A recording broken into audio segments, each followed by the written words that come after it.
Bloomberg Audio Studios. Podcasts, radio, news. It's 2024, a year that started badly for air travel. It began with the door of an airplane falling off mid-flight and enters its last months with 2 astronauts stranded in space because of issues with a Boeing spacecraft. One man who's trying to target these problems and weigh in on the fraught politics of the moment, Pete Buttigieg, the U.S. Transportation Secretary. He first captured national attention in 2019 when he made a surprising play for the Democratic presidential nomination. My name is Pete Buttigieg. They call me Mayor Pete. He was a 30-something, openly gay mayor of the mid-sized city of South Bend, Indiana. And I am running for president of the United States. He stunned the nation by winning the Iowa caucuses, beating out Joe Biden, and he ultimately landed a role in Biden's cabinet. As transportation secretary, he has the tough job of getting our national transportation system in check. In the last couple of years, that's meant refereeing battles between airlines and consumers over everything from in-flight safety to the value of loyalty programs. Now just 42 years old, in an increasingly aging government, Buttigieg has a long career ahead of him in politics, if he wants it. And even from his perch running DOT, which is usually a low-profile job, he hasn't shied away from what's happening in national politics. Kamala Harris's team vetted him as a possible vice presidential candidate, and he's gone viral for his lively debates with anchors on Fox News. I talked with Buttigieg earlier today, Thursday, September 12th, about the future of his party and how he's setting out to address the many challenges of modern air travel. Well, wonderful to have you on, Secretary Buttigieg. Glad to be with you. Only a minute late. My last commercial flight, I think, departed 30 minutes late. I'm glad we're doing better than your last flight.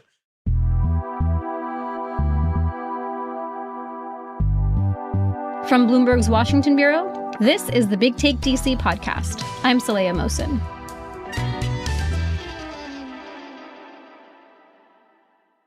So I want to start by asking you about one of the most high-profile challenges that your transportation department has faced, making airlines consumer-friendly. We've seen Boeing under scrutiny for some major safety issues with its 737 MAX consumer jets. There are delays and doors literally falling off of airplanes. So I do have to ask you, do you enjoy flying commercial? Mostly. I think we've all had our headaches. I am on an airliner, maybe not every day, but almost. And like millions of Americans, experience the benefits, but also the huge frustrations that go with air travel. We've worked hard to establish America's safety record. That has made air travel the safest way to get around. We work hard to keep it that way and press the airlines to do their part. And then there's the customer service side, where it's clear that airlines need to do a better job of taking care of passengers. And we have not just pressed them and encouraged them to improve their performance, but introduced new passenger rights that have created protections that didn't exist just a few years ago and that we think are much needed and overdue. I'm from Ohio. I live in Washington, D.C. So like a lot of Americans, I'm going to be flying to see family in Ohio this holiday season. And I do have to tell you, I'm dreading it. What is the Transportation Department under Secretary Pete Buttigieg doing to make holiday travel a little less frustrating this year? Well, the first thing we've done is press the airlines to improve their performance. It's one of the reasons why last year saw the lowest rate of flight cancellations in about a decade. And we're working to make sure that through things like realistic scheduling and adequate staffing, they build on improving that record. The other thing that's important is that they take care of passengers when there is a delay or an issue. One of the things we've done is introduce a new tool, flightrights.gov, that's got airline by airline information about what you can expect your airline to do to take care of you when you have a problem. And those are customer service promises that we enforce and hold them accountable for meeting. We've also taken action to increase the benefits that go back to a customer when there's an issue. For example, automatic refunds when your flight is canceled, something that has been a real headache and led to us imposing hefty penalties on airlines that weren't following through. We're trying to take the drama out of that by saying that you don't even have to ask to get a refund. And lastly, a lot of enforcement. We have issued the toughest enforcement actions in the history of the department.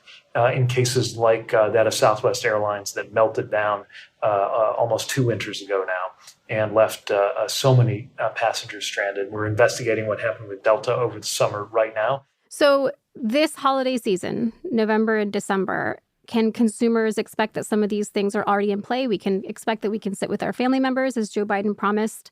We can expect that we can get refunds the way you're describing? Yeah, as a passenger today, you have protections that you did not have a year ago or 2 years ago or more, and we're going to continue building on those. So yes, if you're heading to see family for the holidays, for example, those automatic refund protections are the law of the land now. And if you don't get treated that way, let us know because we'll follow up with enforcement.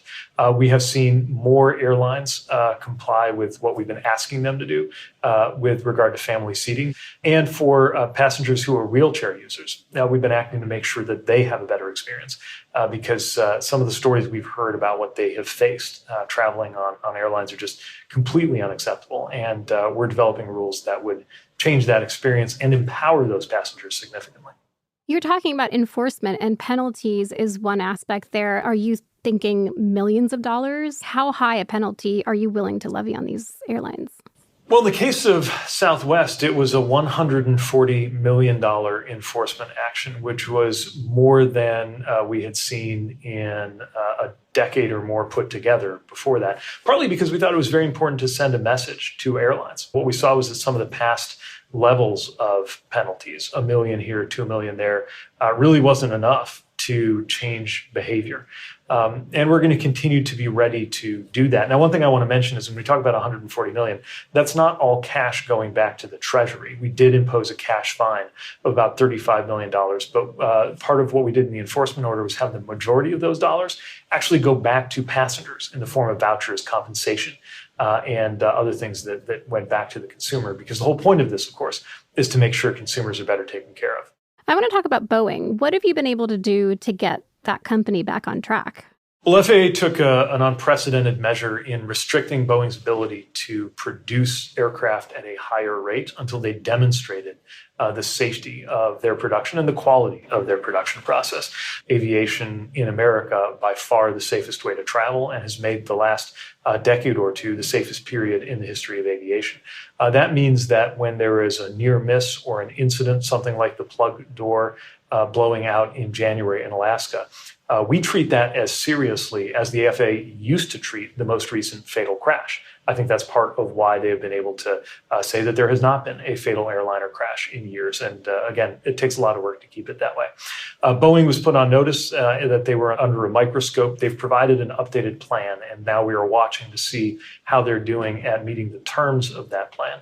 They also have new leadership, and I've conveyed to Boeing the importance of them prioritizing a culture of quality and safety so that they can meet the FAA's expectations and really the expectations of the American public.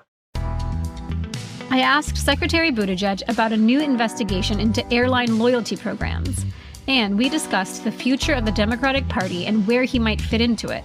That's after the break.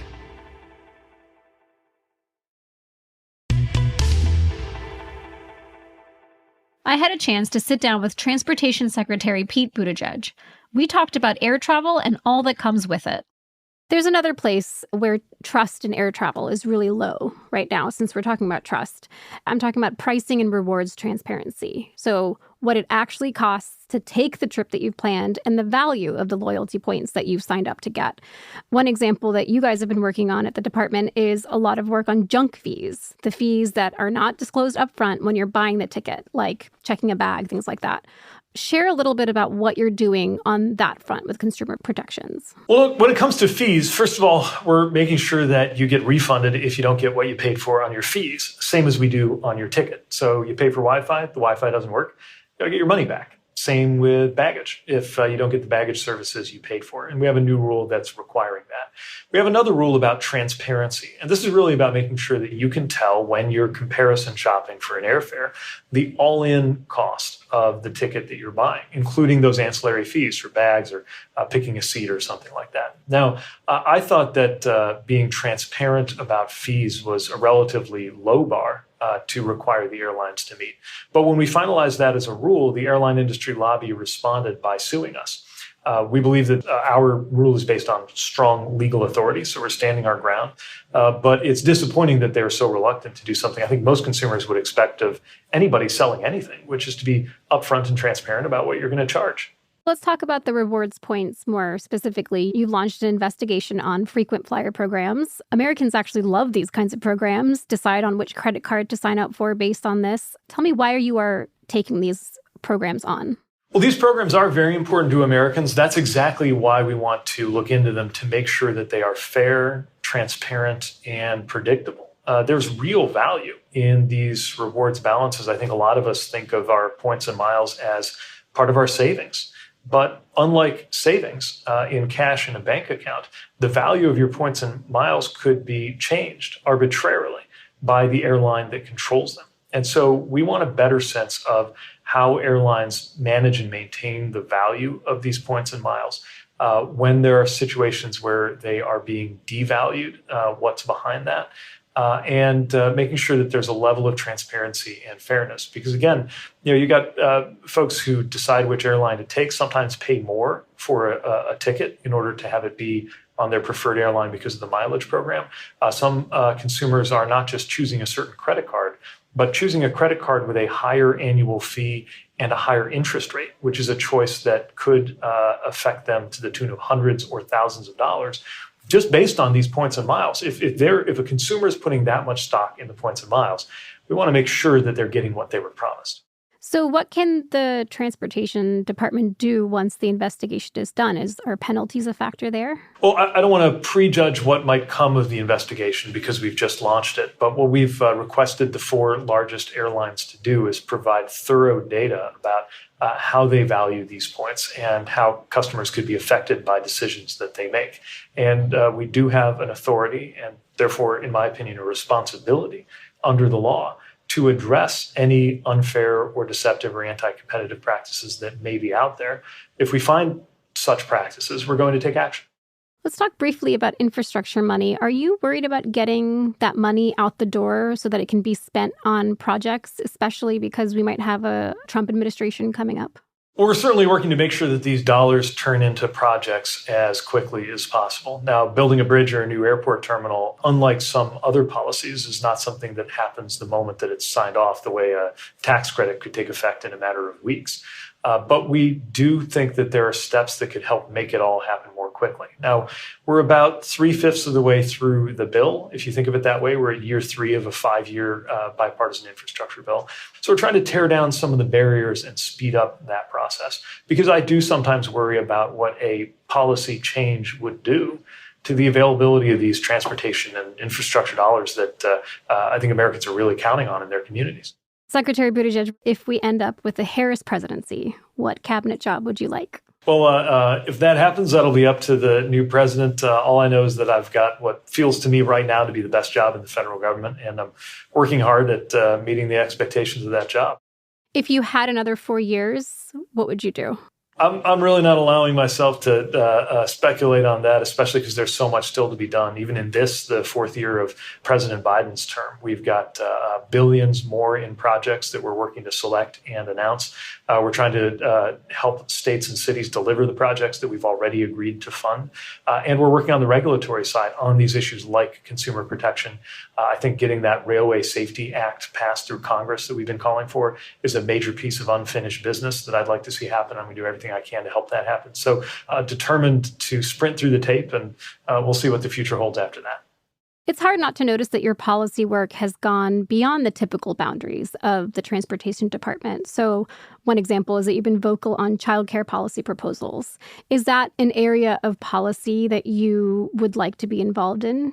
Well, I'm certainly passionate about childcare. I always believed in it intellectually, but had a whole new way of thinking about it after Chasten and I became parents to our son and daughter, our twins, just a little over 3 years ago. I work on that, of course, within the job that I have on things like making sure vehicles and streets are safe and making sure you can sit next to your kid on a plane without having to pay extra for it. But certainly also feel strongly about our administration's push to make sure that we have things like paid family leave, something that we we could probably have tomorrow if congressional Republicans would change their mind and support us on that.